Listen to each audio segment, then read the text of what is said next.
हर दौर में कुछ लोग होते हैं जो वक्त के साए से निकलकर खुद वक्त को कैद कर लेते हैं। उनकी जिंदगी सिर्फ एक कहानी नहीं होती, वो बन जाते हैं कौम की पहचान। आज हम एक ऐसे ही सिपह सालार की दास्तान बयान करने जा रहे हैं। हजरत तारिक बिन ज़ियाद रहमतुल्लाह अलैह, एक ऐसा नाम जो सिर्फ तलवार का नहीं बल्कि हिकमत, यकीन और तौकल का अलामत बन चुका है। 7वीं सदी का आखिरी दौर था। यूरोप का इल्म खो चुका था, रूहानियत दम तोड़ चुकी थी, हुक्मरान बेगुनाहों का खून बहा रहे थे। स्पेन यानी अंदलुस राजा रॉड्रिक के हाथों में था। रॉड्रिक एक घमंडी, बेरहम और फितरी जालिम था। उसके द्वार में मजलूमों की चीखें आसमान तक जाती थीं, मगर इंसाफ कहीं नजर नहीं आता। यही वजह थी कि अंदलुस के अंदरूनी लोग, खासकर यहूदियों और कुछ ईसाई सरदारों ने उत्तरी अफ्रीका की इस हुकूमत से मदद की गुजारिश की। अफ्रीका के गवर्नर थे हजरत मूसा बिन नुसैर राह, दीनी, समझदार, दूरअंदेश और रहम दिल। जब उन्हें अंदलुस की हालत का पता चला तो उन्होंने किसी आम सिपाही को नहीं भेजा। उन्होंने चुना एक ऐसे नौजवान को जो न सिर्फ बहादुर था बल्कि अल्लाह से डरने वाला था। हजरत तारिक बिन ज़ियाद की शख्सियत। तारिक बिन ज़ियाद एक ऐसा नाम जो न रईस था न बादशाह, मगर दिल में वही ख्वाब थे जो नबियों के दिलों में होते हैं। कहा जाता है वो बेरुत या बर्बर नस्ल से थे। कभी गुलाम थे, मगर इल्म, तालीम और दीनी तरबियत ने उन्हें एक आजाद और आला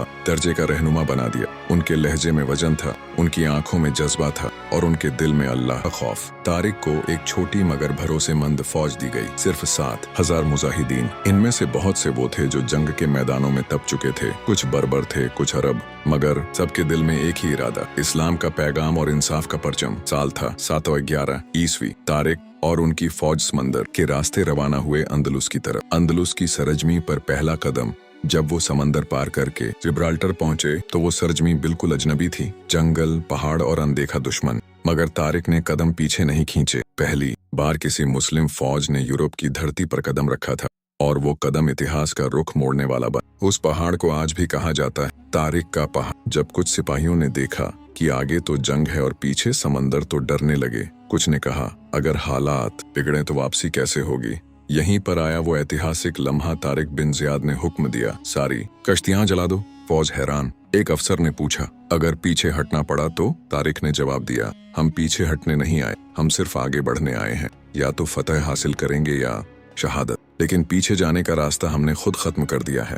तारिक ने फौज से एक खुतबा दिया जो आज भी तारीख की सबसे जोश भरी तकरीरों में से एक है। दुश्मन तुम्हारे सामने है, समंदर तुम्हारे पीछे। अब तुम्हारे पास सिर्फ एक ही रास्ता है, या तो जीत लो या मिट जाओ। लेकिन याद रखो, जो अल्लाह पर भरोसा करते हैं हारने की इजाजत नहीं मिलती।